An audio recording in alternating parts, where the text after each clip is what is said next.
Alright, welcome back. Once again, I'm in my car, and it's today's video message for my friend Lilla, a friend of mine who lives around and around the world while I'm lying and lonely. And today's video message, Lilla, is I honestly don't have anything. I just went to the library and got some books. And one of them is by Harry Turtledove. Harry Turtledove's a writer I've heard of. He's very famous. He writes in different genres. He's mostly known for writing alternate history, which is a subgenre of fantasy wherein stories are written in times where if this had happened like this instead of this, and that kind of thing.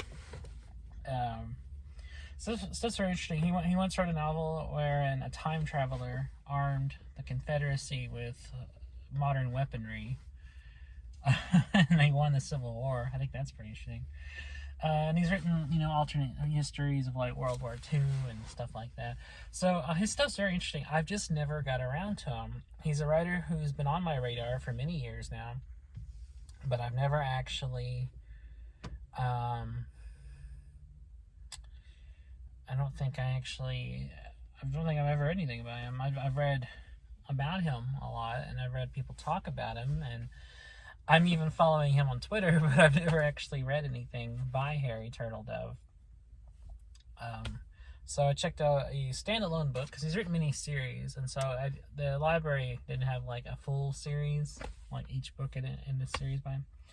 So I ended up just getting a standalone novel called The Man with the Iron Heart, which, excuse me, I'm belching.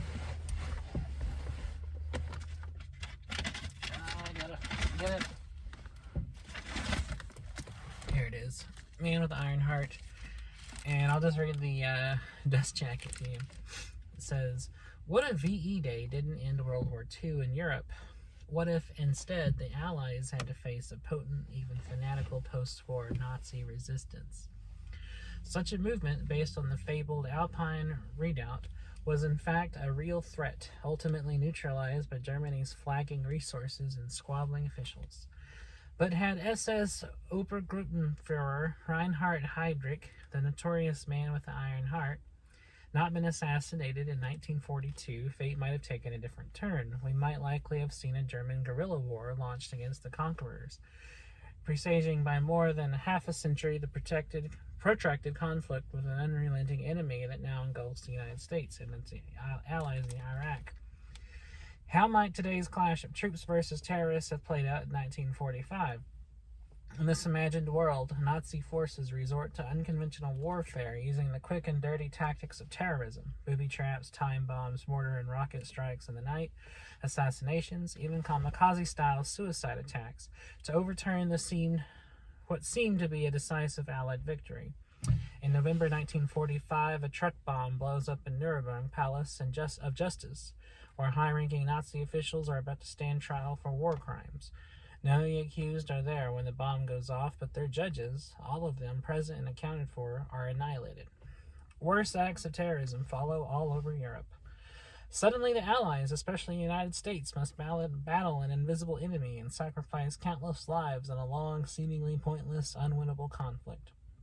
On the home front, patriotism corrodes, political fortunes are made and lost in the face of an anti-war backlash, and a once proud country wonders how the righteous fight for freedom overseas has collapsed into a hopeless quagmire. At once a novel of thrilling military suspense, intriguing alternate history, and profound insight into contemporary affairs, The Man with the Iron Heart is a tour de force by a storyteller of exceptional imaginative power. So this sounds pretty interesting. Just that premise and that kind of setup sounds very intriguing. And taking real history and like saying, what if, and seeing how that would play out. And Turtledove, like I said, has written many different series like this, and very kind of alternate versions of things. As this page says, he has several different series of books listed here that he's written. And much more since then, since this book was published in 2008. So he's definitely written a lot more since. But just, yeah, I've been interested in him for a long time. I've just never gotten around to him. So I'm looking forward to getting into Harry Turtledove. And after I read this, I'll probably read Guns of the South, the alternate history Civil War novel I was just talking about. I checked out a couple of other books too. Okay. So I checked out Howl's Moving Castle, which I actually have read before. I just was wanting to reread it because I love Diana Wynne Jones. And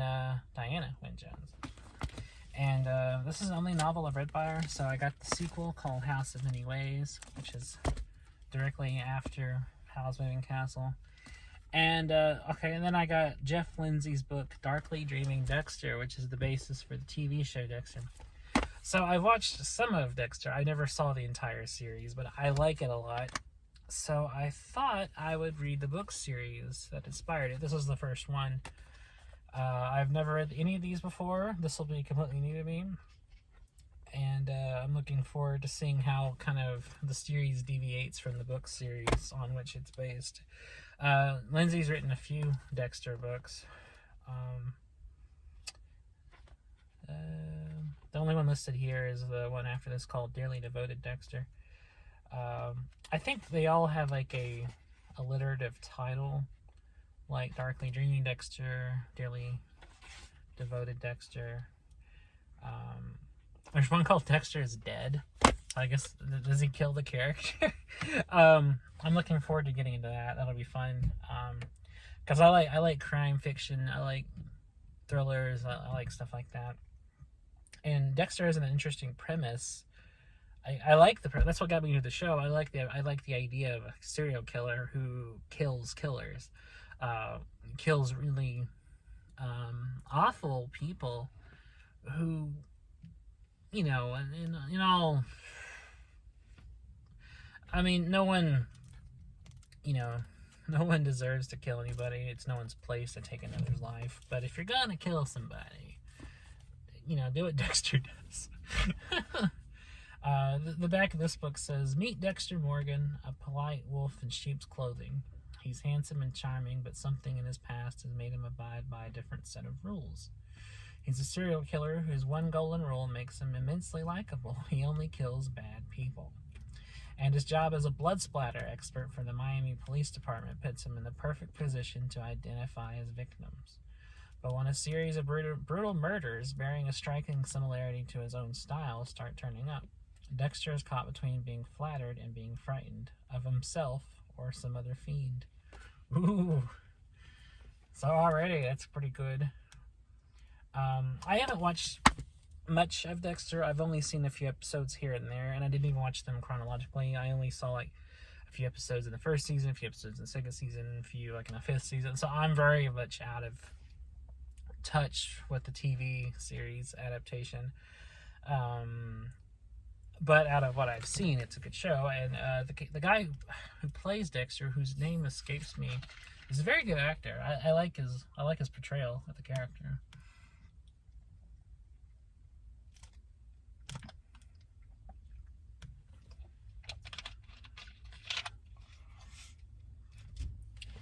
So I'm looking forward to getting into Jeff Lindsay, and I don't know if I think Lindsay might have written some other books too, but I know he's definitely written the Dexter series. So I'm looking. I don't see any other stuff. About the author page just says he wrote another Dexter book and lives in Florida. That's all it says. There's nothing really about him. So we'll see. I'm sure I'll like it. And I'm definitely looking forward to rereading Howl's Moving Castle and reading House of Many Ways. Because Diana Wynne Jones is great. And I need to read more of her stuff. Most people only know Howl's Moving Castle because of the adaptation that Hayao Miyazaki did of Howl's Moving Castle. Which is a great movie. It's very different from the book, as I remember. I actually saw the movie first, and so when I read the novel later, I was kind of surprised. Another book from 2008, House of Moving Ways. When was the first House Moving Castle produced or published? 1986. So 1986 and 2008. It's kind of a gap.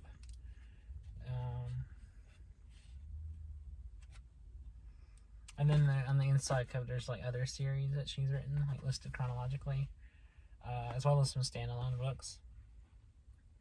So she wrote another series called The Worlds of Christomancy, which is quite long and has several books in that, and 6 of them are listed here. So I'm looking forward to rereading this. I haven't read this in a long time. I read this maybe 7-8 years ago or so, maybe a little longer. And it's going to be fun to re-explore this world again.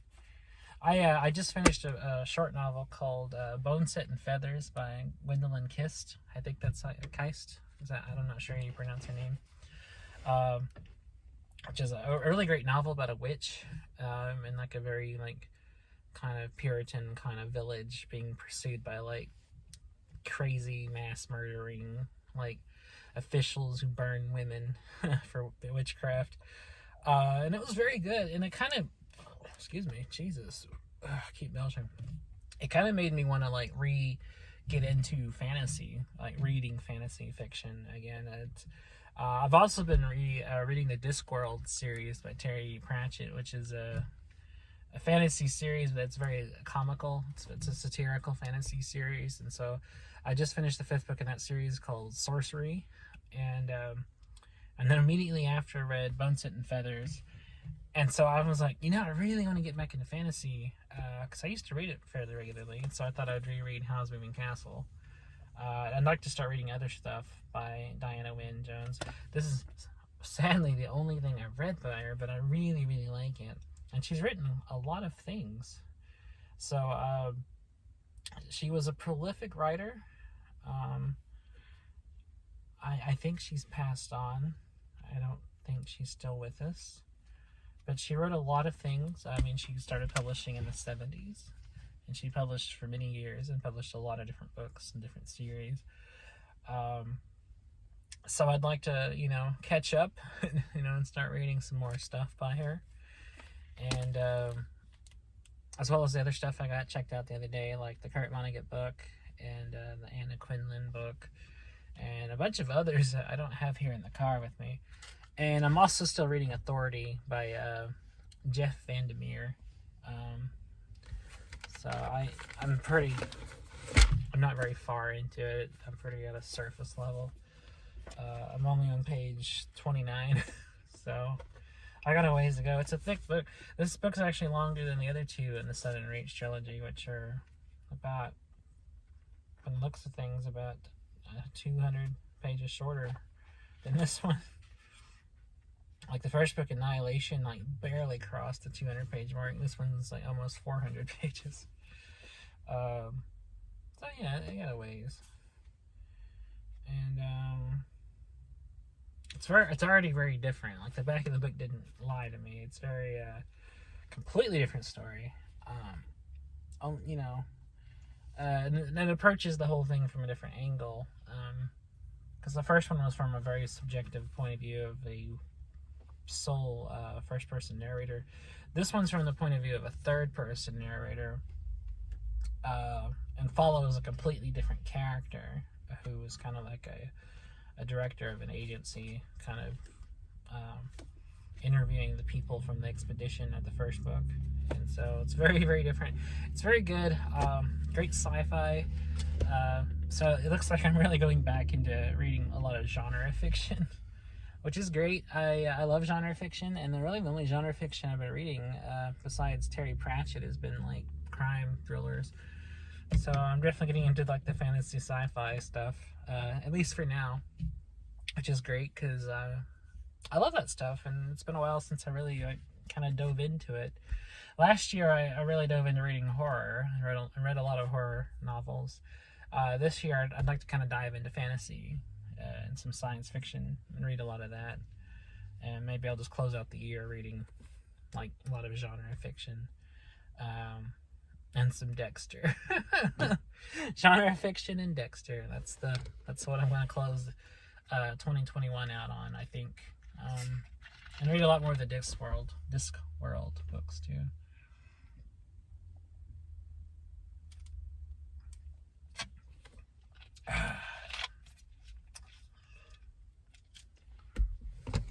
Yummy. And anyway, I found a book. By William Slater the other day. This was just like on the donation table where they give out books for free at my library. There's a thing in the back of the library, because there's a front lobby and a back lobby, and in the back lobby there's a table people can just leave books on if they don't want them, and they just give them for free. And I found this William Slater book. I was shocked. I was like, who gives away William Slater? Answer: a lot of people. I've actually found a lot of William Slater books for free that nobody wanted, and I've taken them home with me. For those who don't know, William Slater was a writer of young adult fiction. He wrote science fiction mostly. He also wrote some fantasy, and he started all the way back in the early 70s, and he published books up to his death in 2010, 2011, and published a lot of novels. He was very prolific. He also published 1 or 2 books of short stories, and I actually haven't read very much by him because his stuff is hard for me to find. Everything I have read by him has just been stuff I found in libraries growing up. I first read him when I was 11 or 12 in the 5th grade, and the first thing I read by him was his novel called Singularity, which is still to this day one of my favorite novels, and I reread it a couple of years ago, and it still holds up. And it definitely introduces the concept of the singularity in physics to the reader, and it's definitely a book about time, space, and alternate dimensions and stuff, and it's very, very good. I highly recommend it. I actually have a paperback copy that was the same edition of the one I first read in high school, or junior high, middle school, whatever you want to call it. Excuse me. And I also have a copy of Singularity that's a hardcover from the 80s, and I was super excited about it. It's like one of my prized possessions, is that hardcover of Singularity. And I have a few other novels by him, and I've read a few others. There's some listed here, and I'll just go through the ones that I have read. So, starting in order, his first book was called Blackbriar, which I have not read. His second book was a novel called House of Stairs, which I have read. It was very good. It's very, kind of Kafka-esque. House of Stairs is very interesting. It's about a group of teenagers who awake in a place where there's nothing but stairs. And they go all over, but there's like a landing, and then like stairs going this way and that way and the other, and like, and it turns into like a kind of like a Lord of the Flies situation where like they kind of faction off and have different kind of personalities, and they kind of start fighting each other. It's very good. Then after that, he published a novel called Into the Dream, which I have not read. He published after that The Green Futures of Tycho, which I read some of in high school, but I didn't finish it. And then after that, he published a book called Run, which I've never even heard of. A book called Fingers, which I think I have heard of, but definitely haven't read. And after that, he published a novel called Interstellar Pig, which I have read. And it was very, very good. I read that way back in the day, right after I read Singularity. And it's very interesting. It's a novel about this kid who's staying in a beach house with his parents, and he meets this like group of like other kids. I think they're like high school or college age kids, and it turns out they're all masquerading as humans, but they're all aliens, and they're playing an interstellar game called Interstellar Pig, and the loser has their planet destroyed. So like the kid finds himself inadvertently representing Earth in this game. And it's a very weird but very inventive premise, and I remember being very fun. I need to reread it. I have a copy of Interstellar Pig, but I don't. I haven't reread it since middle school, so I'll definitely need to read that again. After Interstellar Pig, he published Singularity, which is a fantastic novel, and one of probably my favorite Slater novel. And it's one I actually have read a few times. I read it a few times as a teenager, and then I read it recently, like a year or two ago, about 2 years ago, and it still holds up.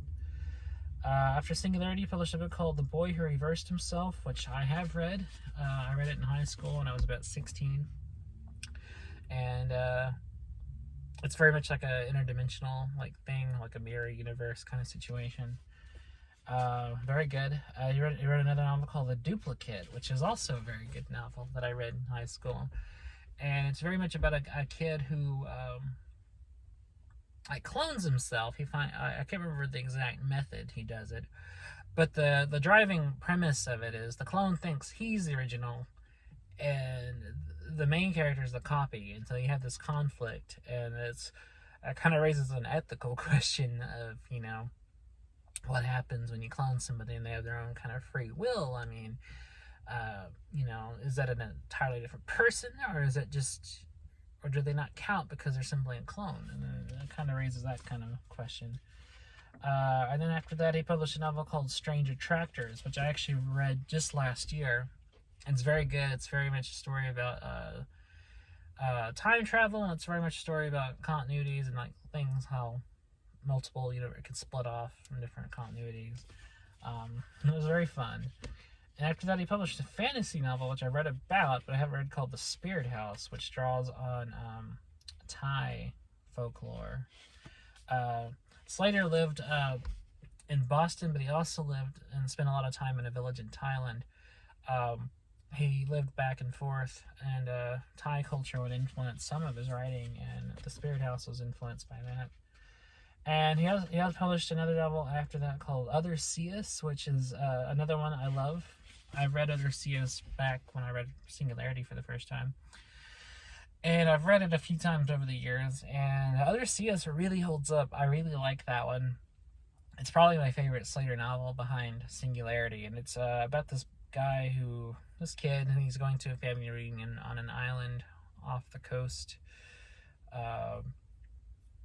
It's an island owned by his family, and he's going to a reunion there, and he has a crush on his cousin, who he thinks is really attractive. And so when he's riding his bicycle through the swamps, he falls into the muck, and when he gets out of the muck, he realizes he can read people's minds. And then his cousin's exposed to it. She can read minds, and it starts this mental warfare, because it turns out she's actually a bitch, a horrible person, and he's the good guy, and he's having this mental conflict, and she's trying to dispose of him, and since she can read his mind, it's very much a mental warfare kind of thing. It's very good. And after that, he published a bunch of books, most of which I haven't read, but I'll list them. So after Other Seas, he published a book called Dangerous Wishes, which I've never read, but that's a really cool title. A book after that called The Night the Heads Came, which sounds very bizarre. After that, he published a book called The Beasties, which these sound very much like fantasy kind of stories. And after The Beasties, he published a book called The Boxes, which I haven't read either. And then after that, he published a book called Rewind, which I think I've read about, but I haven't read. I think that is about somebody who gets a chance to go back in time. After that, he published a book called Boltzmann, with an exclamation point. After that, he published a book called Marco's Millions, which sounds very much like Brewster's Millions.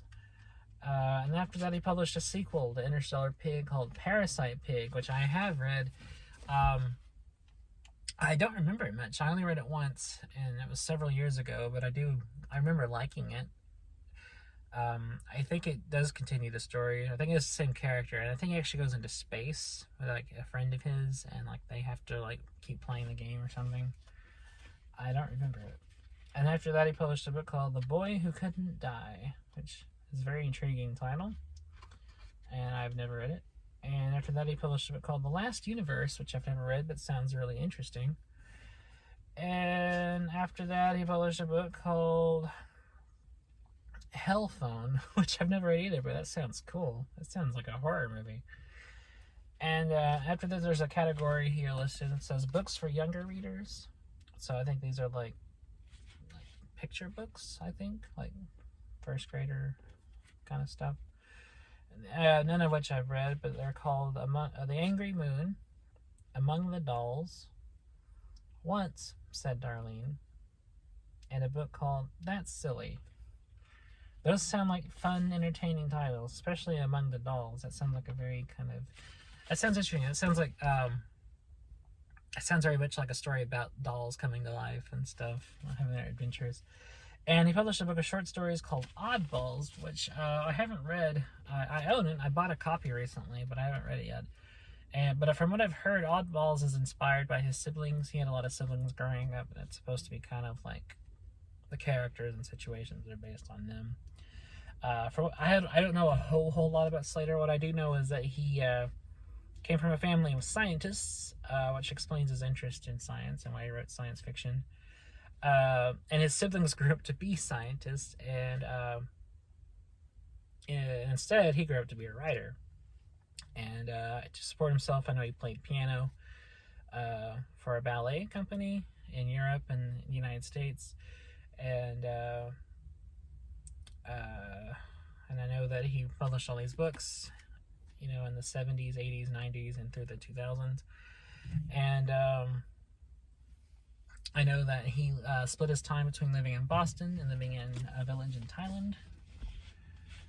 And I don't know much else. Little is very known about him, even like on sites and stuff, or even like on his official site. A lot of biographical info is given about him. I know that he died leaving behind, or was it the other way around?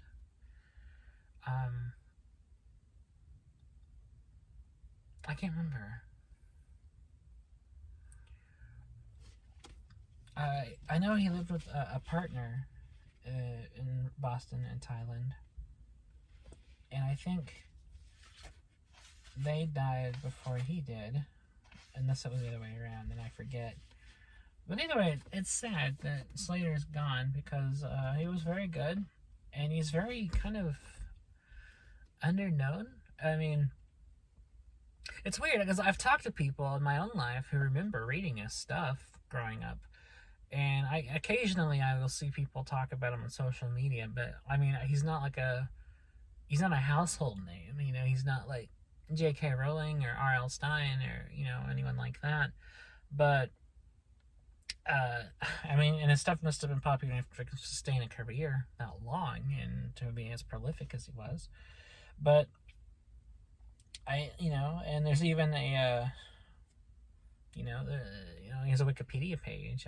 So he's not completely unknown, but he's still pretty obscure, and I want more people to know about him because he's great, and I think he deserves more attention than he gets. He's definitely a lot better than I think a lot of people. But I'm looking forward to reading this. It's called Test, and I like the cover because it has like the fill in the blanks kind of design. And I'm excited. I don't even know what it's about. Let me read the flap here. It says, "Pass the test and your dreams come true. Fail and you might as well be dead." Ooh. Going on, it says, "There are two worlds. The one where the rich and powerful travel by helicopter to homes of unbelievable luxury, and the other where the unlucky sit in snarled traffic that never ends, breathing the polluted air that will eventually kill them. The test decides which world you'll live in, and Anne knows she won't pass. She'll never escape the traffic. But then strange things begin to happen. A man on a motorcycle follows her home. A mysterious boy reveals a dangerous source of test answers. Anne realizes that the test holds an ugly secret, and revealing it could be deadly. William Slater, master of the thriller, takes readers on a frightening ride through a future that looks all too close." That sounds cool. It sounds like a lot of like social commentary going on. Sounds like maybe it takes on themes of like privilege and wealth, or class differences. Sounds very much like it's about kind of like the haves and have-nots kind of situation. Yeah. It doesn't say much else. And then the back flap just gives a brief biographical essay. It just says, William Slater is considered a master of science fiction and thrillers for middle grade readers and young adults. R.L. Stine calls Slater, quote, one of my favorite young adult writers, unquote.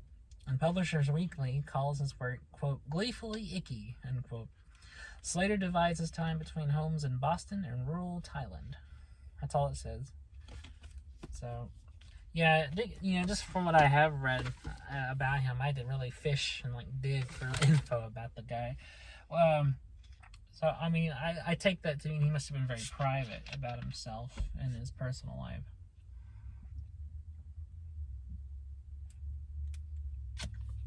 But I'm glad he was a writer. I'm glad he gave us so many interesting stories and about cool ideas. And I'd like to have all of his stuff eventually and read it all. Someday, maybe. Someday. But anyways, that's what I'm reading. And like I said, I'm currently reading Authority. That's the thing I'm mainly reading. I'm also currently, at the same time as this, reading a book called Birds of Prey by Wilbur Smith. Wilbur Smith is a guy who writes historical novels. He's mainly known for a lengthy series I read about a family called the Courtney family. And I think I mentioned this already. He wrote the later Courtney books earlier, and then later on started writing books about the generations further back. And so I'm reading them not in publishing chronological order, but in the chronological order of the earliest Courtney adventure through. So I'm reading the first one of those. Well, it's not really the first one. It's book 9, but it's the earliest story about the family. It's the earliest history of the family, published later. It's weird. I don't know why he wrote it that way, but that's the way he did it. It's definitely a Star Wars kind of situation. It's yes, Star Wars turns out to be 4 in a series of 6. And now 9, but I haven't seen any of the. I haven't seen the. I don't know. I don't like the new ones. I saw episodes. I saw Force Awakens and Last Jedi, and I wasn't a fan, so I didn't really watch the new one. I didn't bother to see the Rise of Skywalker or whatever it's called. But speaking of Star Wars, since I'm talking about Star Wars, I've been thinking a lot about it lately. I've been thinking about the books. So, I think a lot of people know this, but in case anyone doesn't, so there's tons of Star Wars books. There's always been a lot of Star Wars books, starting with actually as far back as the 70s, there was some novels set in the Star Wars universe that were supposed to tie into the movies. But really in the early 90s is when they started really publishing a lot of them, and they kept doing it. And so these novels were set in the continuity of what was the original Star Wars trilogy. And then when the new trilogy, the Phantom Menace and the Clones and Revenge of the Sith came out, they tied into that. So, there was originally 6 movies. Star Wars, Empire Strikes Back, Return of the Jedi, and then Phantom Menace, Attack of the Clones, and Revenge of the Sith. And there was a whole literary universe around those. But Disney, in its infinite wisdom, bought it. George Lucas sold it, which I'm still kind of amazed he let go of it, since that's his baby. And what a chump. And in my opinion, ruined it. Not only in the choices of what they did with story and the movies, but they did away with all that continuity. So these novels, these hundreds of novels, are now no longer canon. And now they're writing new stuff, and I don't care about that. But I'd like to go back and read the old Star Wars novels, set in this original continuity and the original universe. And there was a bunch of them, and I've only read one series. There was a series written for young adults called Galaxy of Fear, which I read back in the 5th grade. And I didn't read the whole series because the library at my school didn't have all of them, but I read several.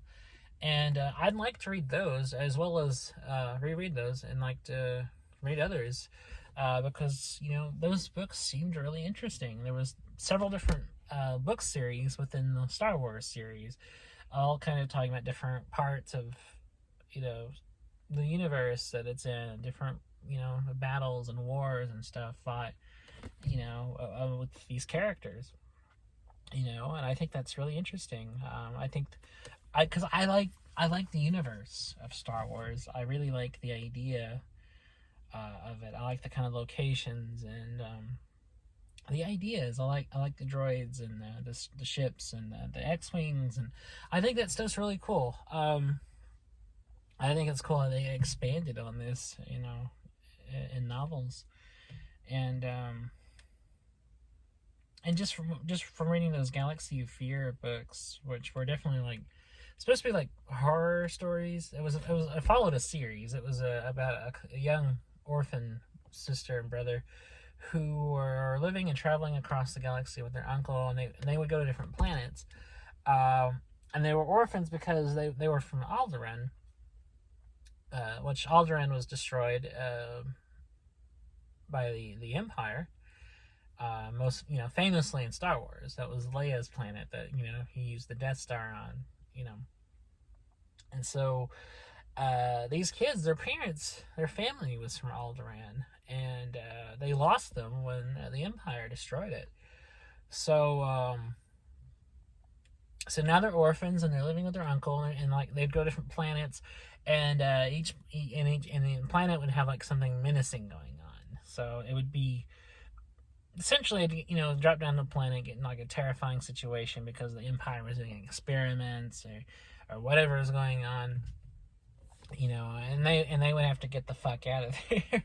And I remember they were very fun. I really liked them, and you never knew what was gonna. They were suspenseful. You didn't know what was gonna happen, and I don't know how many books there were in that series, but I read a lot of them, and I have a friend that like has a bunch of them, and he says that he doesn't have the last few because they're outrageously expensive and rare, but he has the majority of the books, like, because he read them too, and I think that's cool that he owns them. But I would like to own them too. Collecting stuff like that is so expensive, though, especially if it's like rare, out of print, almost lost media like that. Everything I've bought collecting stuff like that has fortunately not been expensive.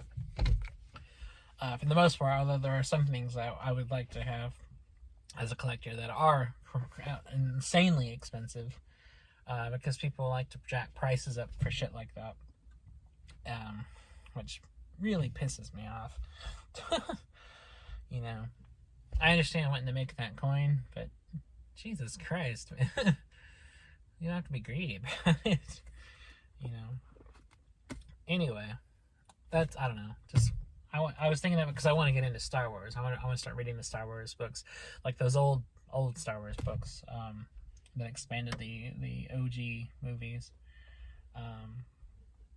Not this like new shit they're doing with it. I don't even know what they're doing. I just know that I didn't like those movies, and anything I've seen like advertisements for, like trailers for like series and stuff, it doesn't look interesting. Like I saw a trailer for I don't remember what it was called. It was I think it was called Star Wars Visions. Some new Disney show, some series they're doing, set in the Star Wars universe, and it was like Star Wars done as anime, and it looked terrible, which is weird because, you know, when I was a kid, I always wanted to see that. I was like, you know what would be cool if there was an anime version of Star Wars, like if there was ever like a Star Wars TV series that was like, I thought that would have been like the most badass thing imaginable. And I saw that the other day, and I was like, oh. I don't know. Maybe it's good. I mean, I haven't watched it. I can't judge it because I mean, I can't accurately assess what I haven't actually seen. But just going by the trailer, it doesn't look something that would interest me. I mean, maybe maybe I will.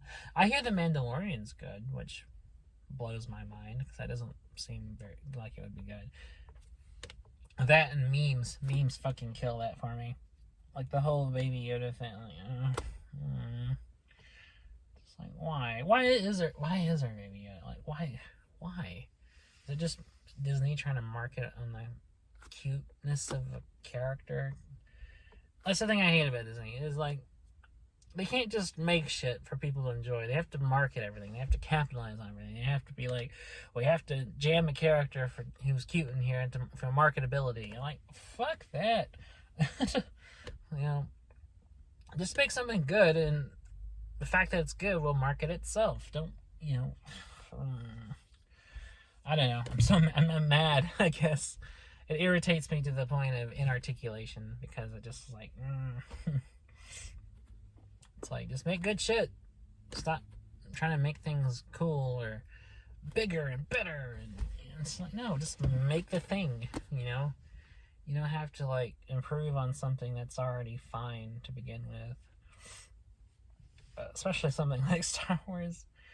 And I know there's a huge fandom of people who are the opposite of me, who eat up all that stuff, you know?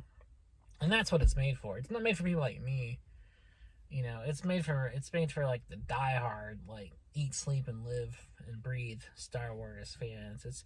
It's made for the fans who'll go see any of the Star Wars movies, who'll watch any of the Star Wars shows, who buy all the merchandise and buy all the action figures and clothes and bed sheets and toasters and whatever the fuck else there is.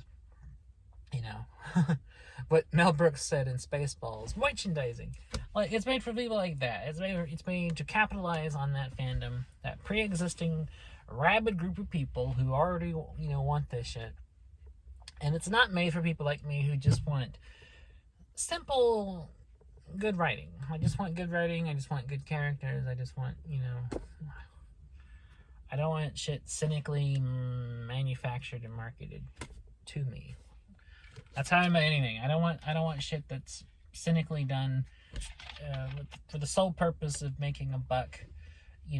Sole purpose of being marketed and distributed to, someone like me.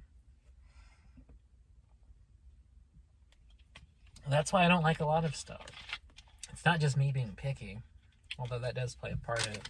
It's me knowing what they're doing. It's me knowing, like, oh, this company, this brand, is deliberately capitalizing on this, that, and the other, and it's shit made by people in boardrooms with charts and graphs saying, like, well, the demographic says we have to put this in there, and I'm just like, fuck that.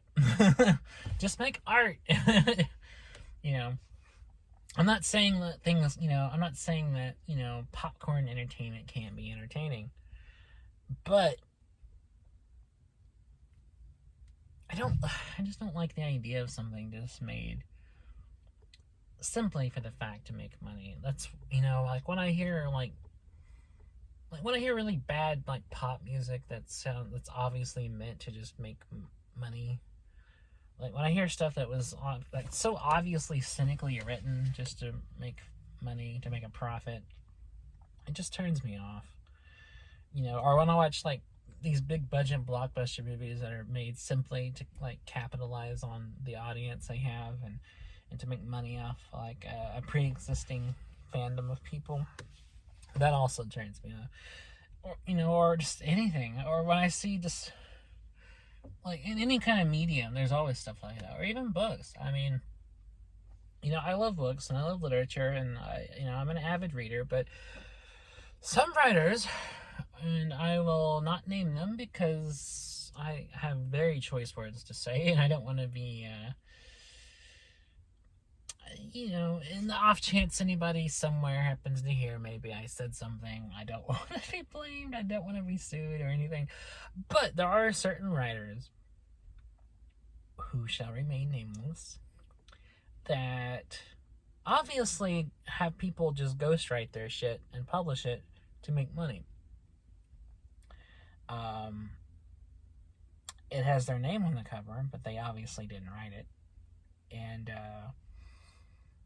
they have prolifically published a lot of books with their name on the cover, but who were so clearly written by a ghostwriter. Because if they published as much as if they wrote as much books as they have published under their name, then they literally spend no time sleeping. They must write constantly. They must write more hours than there are in the day to keep up with such demand. And they are huge. They are a very popular writer.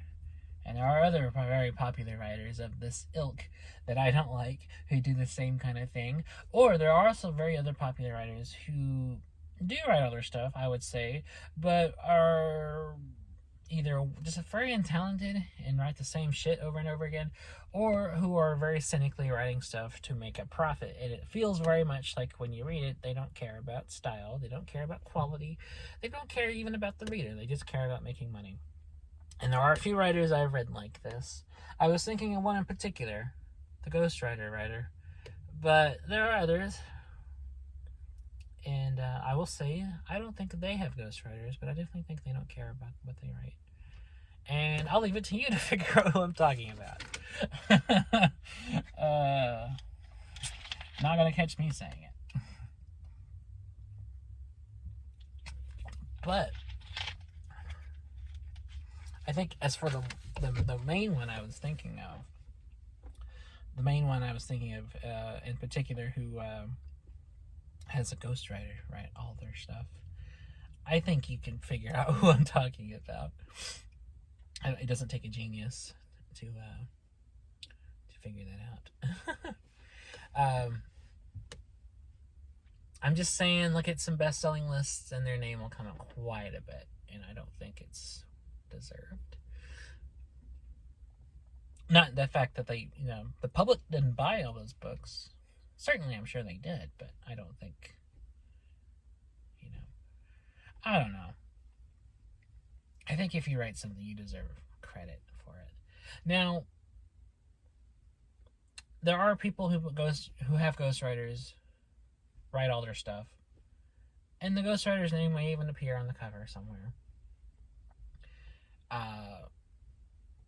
It's usually as writer paying the person to write, and writer and ghostwriter's name. So I mean, I'm glad they're getting credit, at least, even if they should have all the credit. I don't know. I think I would be more okay with a situation like this if it was something like, for example, okay, let's do hypotheticals. Hypothetically, what if if I created a series but didn't write it, and but I had people write the actual stuff for me, then the way I would want it to be credited as Jason Beams, name of the series. Let me just pull out a name. House of Magic. Let's say I came up with a fantasy series called House of Magic, about a magical house. All hypothetical. But on the covers, I think it should say Jason Beams, implying that it's my concept. House of Magic, book number whatever, book 1. The title of the book, Door into Magic or something. Which actually, I think that was actually already the name of a book series called Door into Magic.